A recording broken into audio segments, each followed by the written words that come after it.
it's still the kind of the why questions Yeah. of Yeah. why, like why would this occur? And I think that's something that people would kind of want to hear from a standpoint of when you're going and reaching out to your community and your church of how do you lean properly on your leaders there. Yeah, man, that's a great, again, it's a great question. I've asked the question of, I find myself sometimes in the wilderness of why, and Monday was another moment. I have to be transparent, and and and I hope we can find space for this because I think Team Rising talked about this a little bit.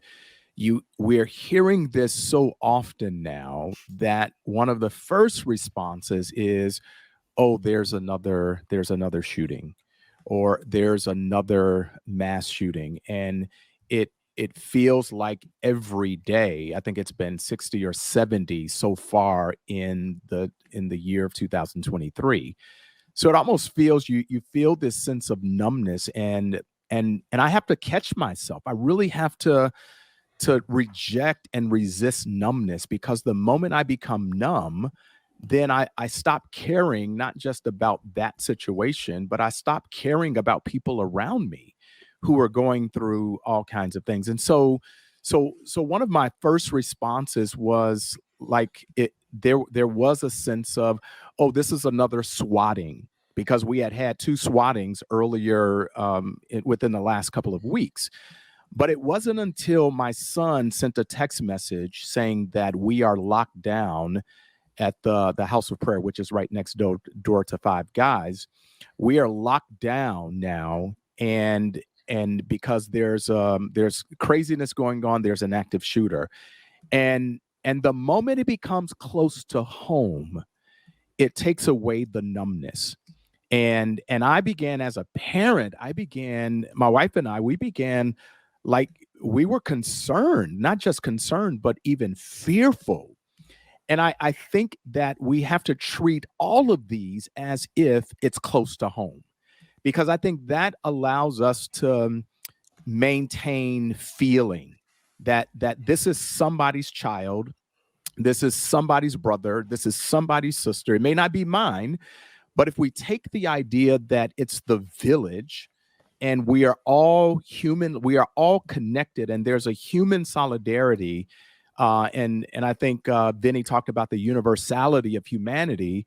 I think we can maintain the feeling, the moment of, like this is my brother, this is my sister who's experiencing this is my mother, my father, feeling the pain and the grief of losing a child.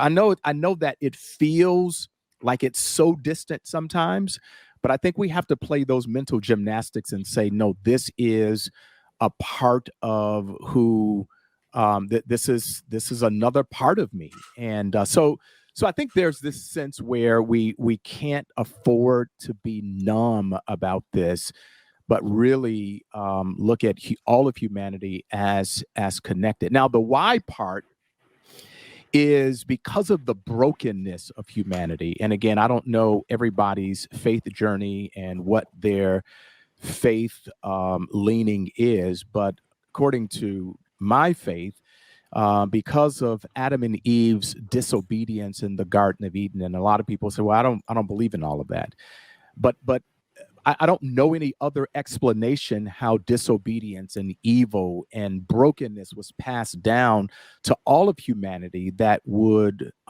lean or lead someone to do the kinds of atrocities and evils that we saw on Monday, but also in the world, period. So because of the brokenness of humanity, peace and security will always be under threat.